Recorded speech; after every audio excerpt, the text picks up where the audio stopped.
Last week, 40 of us from the Mill Hill community had the unique opportunity of doing a very special trip to Poland.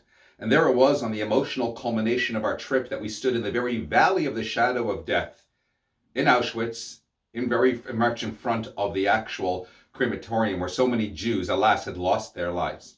And it was in that moment that I decided to tell a more uplifting story. And I shared with the group about Yiddel Wallace, a particular Jew who was once walking in the opposite direction whilst there was another Jew walking towards his very death at that very spot. And this Jew walking towards his death suddenly throws a package towards Yiddel Wallace, who grabs hold of it tightly, thinking to himself, this is precious commodity, hopefully it's food.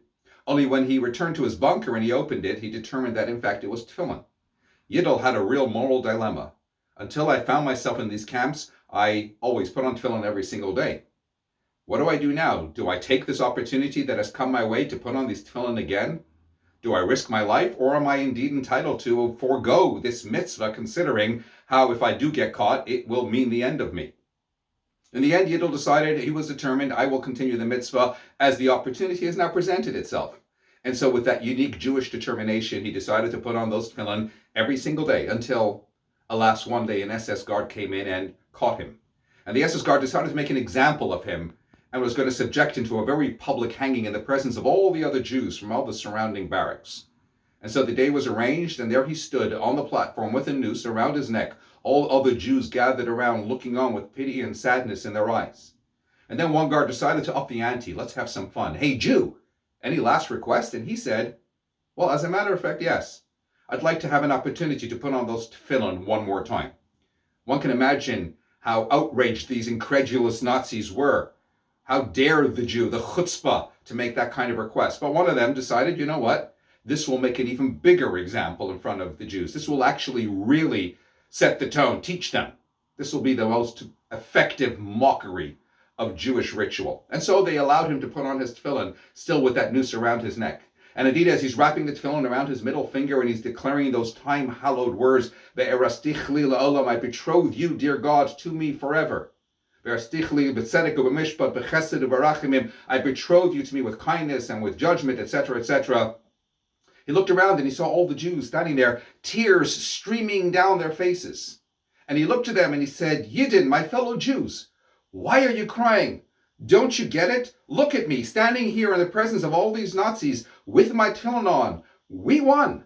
They lost. Of course, the Nazis realized this isn't quite going to plan. The message is going the wrong way as far as they're concerned.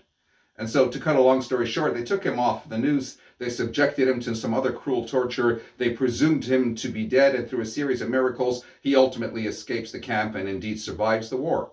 His son, in turn, ultimately goes on to become the founder of Arachim, one of the largest Kiruv organizations, outreach organizations in Israel, and indeed beyond. But his story inspires us to all consider, when we live in a land of freedom and liberty, how we have choice points every single day. Opportunity comes our way and we have to pause and we have to consider, do I be bothered or should I not really care? Whether it's an opportunity just to do a favor for another, whether it is an opportunity to do a mitzvah, to put on tefillin, to light Shabbat candles. We can always pause, we can always consider, we can always tell ourselves, maybe not today, but let's think of Yiddel. Let's consider what he was going through in that real moment. And ask ourselves, maybe we ought to take out, whether it's not every day, but at least once a week, to put on those tefillin, to light those Shabbat candles, to touch that other heart, to inspire another soul. Be like Yiddel. Do what you can as opportunity comes your way to rise to whatever the particular challenge. Seize the opportunity to do the mitzvah.